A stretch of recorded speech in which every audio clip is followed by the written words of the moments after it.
Welcome to Made in Walker, the podcast that connects you to the people, the stories, and the ideas shaping our community. From local innovators to everyday change makers, we're diving deep into what makes Walker a great place to live, work, and grow. Here's your host, Nicole DiDonato. City vehicles are more than just machines. They help keep our city running smoothly. And the man who is in charge of making sure that they all run smoothly is Ben Willcome. He is here now. He is our Fleet Services Supervisor, Fleet Maintenance Supervisor. Fleet Services Supervisor, Okay. Yep. All right. It took me a little bit, but It's a mouthful. it's awesome having you here. I know you're busy in the garage, so thank you for taking time out to do this with us. Oh, absolutely. Yeah. I think it's important. Yeah. I think our residents are kind of interested in what all goes behind making all those vehicles, because you've got police, fire, our snowplows. There's so much more. What is the fleet look like for everyone? Yeah, so the city owns over 300 pieces of equipment. That's, I like to say, anything from a chainsaw to a platform fire truck. Yeah. And the garage, which is made up of myself and three fleet technicians, we take care of every piece of equipment the city owns. So you have to be pretty versatile to do that. So it's pretty fun. Yeah, I love being able to just kind of like walk in there and, there's a fire truck on a hoist, or, there's a police cruiser. So you never know what you're going to get. And is that kind of how you approach every day? I'm not sure what's going to happen. Yeah, we're working towards we do a lot of preventative maintenance that's working towards being on a schedule. But it's hard to predict, the weekend or, fire trucks breaking down or police cars getting flat tires. But we do take those as they come. Yeah. So. But it is, as a kid, playing with trucks and stuff, it's fun to come into the garage and talk trucks and work on them all day. So that's a great point. Was that always something that you saw yourself doing? How did that all start? Not exactly. I just, really liked, my dad and I worked on snowmobiles as kids. And then as I got my license, started working on cars and just found a passion for it. Yeah. So it's kind of fun to bring that passion to the city too. So. And what kind of skills do you need to work on a fire truck or work on these, random city vehicles that you get? So that's a great question because, it's not like a dealership or, say, Michigan Cat or anything, not to plug anybody here, but just, they work on a very similar piece of equipment every day. It's always something different. You have to be able to work on those smaller items or those big fire trucks. And, we have a very talented group of people in the garage that are very flexible and able to work on all those different things. And those are some key pieces that make us successful. So yeah, very much so. And the city probably hasn't always had an in-house maintenance for our vehicles. So what does that kind of do for residents, or how does that, help with financial side of having that done in-house? Yeah. So, it's as simple as, changing your oil yourself versus taking it to somebody, that service comes at a cost. So say we had to bring a truck into a fire truck to get worked on, you're talking roughly $200 an hour for somebody to work on that truck. Whereas we have EVT technicians on staff and we're able to do those services right in house. And then there's a lot of stuff that we take a lot of pride in. We know the use of it better than an outside source. So we're able to project those different repairs differently and save some money there too. So we take a lot of pride in maintaining our equipment to make it last. We want to stretch that piece of equipment as long as we can for the city's dollar. So yeah, you're very good at that, and especially keeping the residents' money in mind. That's very fiscally responsible. One of my favorite things. Yeah. So So it's getting ready to prep for winter season. The snow plows, they take a lot of a beating. Your police cruisers, they could be running 24 hours a day. Absolutely. Fire trucks, these large vehicles that they're sitting in the garage. Then when they need to go out, they're running down the road and everything that is on them is kind of moving, jumbling. What do you guys do to just preserve what we have? Yeah. So with the plow trucks, for example, every winter we do a winter, or every fall we do a winter prep. We're actually already started about a month ago on those. And we go through and try and project any possible failures. We inspect all the hydraulic lines and things like that. It's a lot easier to replace those now than it is in the middle of a snowstorm when that truck is needed on the road. Smart. So we do a lot of those preventative measures. And then in the last few years, we actually do this. We've added sandblasting and painting to a lot of our maintenance items. As far as a truck gets a few years in service, we'll actually sandblast and paint the frames. And then we do this, we use this product called fluid film, and it's like just basically a rust preventative. And we treat almost all of our fleet with this fluid film to help prevent rust and preserve the vehicle as long as possible. Yeah. So because they're always out in the worst conditions, so try and keep them nice, while they're out there in those bad conditions. Yeah, very much. One of the things that you all had been working on in the garage was it seemed like rebuilding a fire truck or a fire tender. Yep. I think what does that help keep Yes. Sure what a tender is, but so a tender is just another name for a tanker. Gotcha. Okay. Ours is a 4,000 gallon tanker. Gotcha. It's a 2006 model, and from the beginning, it was a fiberglass tank, and it was spec'd with some. I don't know if it was a cost thing or whatever at the time, but it was spec'd with some different plumbing, and it didn't flow the water capacity that it really should. Okay. So it was always kind of, they use multiple different agencies' tankers when they are running a chain of tankers typically. Okay. And ours was kind of the slow one to offload. So people wouldn't call on it very often. So we also had problems with the fiberglass tanks actually cracking. I think in the 10 years I've been here, we've had it replaced or had it repaired 5 times. Oh, wow. Yeah. So it was time to do something else with that. And we actually purchased an all plastic or poly tank. Yeah. It's all fabricated and plastic welded. Very cool. And then we took that chance to refurbish or bring some more modern life into the truck by we work very closely with local lighting agency, and we purchased new lights, and we have a talented technician that actually built fire trucks before, and so it has all new lights on it. Used the chance to do the black over red scheme on it and give it that fresh look, and then it now has a 4-inch valve versus 2.5, and it flows like you wouldn't believe it.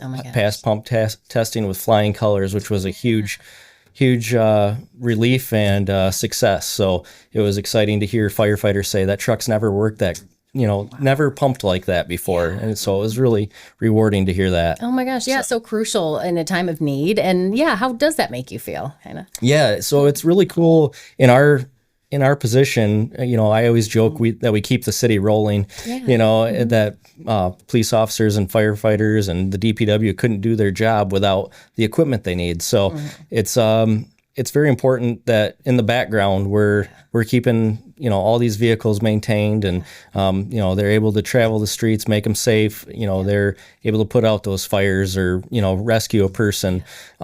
So it means a lot that we're part of the team that way, and I think Walker's close knit enough and small enough still that you feel like you're welcome and part of that team. So, and I think all the guys in the shop, I think I could speak for them, where they feel like they're part of each department. So we're kind of the black sheep of the family in a way, and we relate to everybody, and everybody comes to us to fix things. So yes, that is great. You guys are so knowledgeable, and you really do try to get out in the public too. We see you at some of the community events, the ones that maybe you're not helping set up for, but you've got a table. You love showing off the vehicles. You love bringing them to touch a truck events. What is that like? That community feel? Yeah, I'll never turn down a time to talk about trucks for sure. And it's perfect to. For example, just showing seeing kids light up when they see the fire truck's lights turn on, or the loader set up, and just climbing in the cab. You could be inspiring somebody for a future position, or just igniting that spark. And it's really fun to be out in front of the public and educating the public of what the DPW does and the garage. And I think we're a very humble department, and we don't brag about ourselves, or and it's fun to get out there and just see people expressing interest. Yeah. So yeah, absolutely. I do social media for you guys. And like you had mentioned, you are very humble. You're not used to being like, hey, this is what we're doing. Oh, Right. post this picture of us doing this. So it's hard to get that information out of you, but it's because of a mindset. It's just like, we're here doing our job. We Yep. don't need accolades for it. Yeah, exactly. It's nothing special. It's just another day for us, but it's nice that we're sharing that with the public. And I think you don't know what people, what goes on behind the scenes, and it's fun to share a little bit of that. Yeah. So do you think there is a misconception of anything when it comes to public works, whether it could be like what you guys do, whether it's parks, roads, fleet management? it's really hard just to when you say what you do for a living, you work for a Department of Public Works or something like that. People think there's that misrepresentation of a shovel leaner or something like that, and it is just so false. And I think we are definitely not that way, and I hope we can educate people and show them that we are extremely busy and there's no time for leaning. Yeah, right. And you're just very proud. I mean, we brought this up. You're just very proud of what you do. This is your way to serve and give back to the community. You know? Absolutely. Yeah. I couldn't imagine doing anything else at this moment. It's just, it's great to, like I said, serve the public and, do what we can to be successful. So, and coming from a car guy and maintenance, any kind of tips for folks who may want to kind of like work on things on their own, of how you maintain things or how you do preventative measures? Any kind of tips you can give to the neighborhood garage person? Yeah, it's definitely getting harder and harder to do yourself with all the electronics and everything.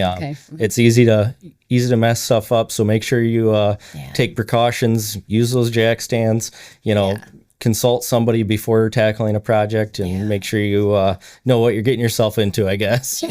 Great words of advice. And how long do you typically like to keep certain vehicles on hand for? How long do the so for example, a police car that we actually are just pulling one out of service that it takes about 3 years for a police car to get to 125,000 miles, and that's about where we pull them out of service, just because of failure rates and the usage.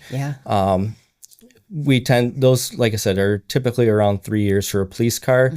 Fire truck, just because of the amount of cost involved and the amount, they're less mileage, but more hours than mileage. To spread that cost out for it to make sense, we keep those for about 30 years. And then a DPW truck, we're shooting for that 15 to 20 year range. We had a long cycle where we kept them 25 to 30 years. We actually still have a truck that's 30 years old. And it doesn't, there's been enough change in the city where it doesn't fit our need as well anymore. And I think you're going to find that 15 to 20 year range is going to be, like you said earlier, it's a rough life for a plow truck. It's doing a tough job, and it takes its toll over time. So it gets expensive in the end, but no, it all varies, just making sense cost per age of the vehicle. So and use is a big thing. Idle time on a police car versus a DPW truck that's in and out every day makes a big difference. I can see how it would. And you also are able to, not only are you working underneath the vehicles, you actually hop in the driver's seat, because I see you doing some plowing and such, so you get that kind of experience too. So in the garage, it's kind of nice. We're not only helping mechanically and repairing stuff, but we're also, in time of need, crisis, we're obviously part of the team. We will be out there if you could see one of us with a chainsaw in our hand, or like you said, I'm in the loader plowing the complex. That way I'm close if something does break. We, in time of crisis, DPW is there to do whatever is needed. So we definitely have that team atmosphere where we can help each other out. Awesome. And looking toward the future, where do you see as far as like maintenance or the city's direction of their vehicles? Where do you kind of see that going? So the city is growing at a rapid rate, and I think with added staff, you're going to see that the fleet will grow more as time continues. Just because of the amount of people, they're just going to need more vehicles moving around the city, and I think the other thing is, as far as not only being more vehicles, I think they're also going to continue to get more complex. I think you're going to see, you're starting to see in agriculture, the autonomous tractors and things like that. I think we're not far off in the future of seeing, autonomous mower mowing a soccer field, in a park maybe. Who knows? But then I think in my lifetime we'll also be dealing with alternative fuels and things like that too. Not saying any particular type at this moment, but I think that's definitely in the future. Yes. Well, Ben, we appreciate your insight. It's really cool to kind of go behind the scenes into the garage and know what it's all about. So. Yeah, I really appreciate you highlighting us. Yes, of course. Well, thank you so much, and keep up the awesome work that you do for our city, Ben. Awesome. Thank you. All right. And thank you for tuning in. Thank you for joining us for this episode of the Made in Walker podcast. If you have comments or questions about this podcast, or if you have suggestions for future episodes, we'd love to hear from you. Please drop us an email at podcast@walker.city. Made in Walker is the official podcast of the city of Walker, Michigan. You can find Made in Walker wherever you get your podcasts.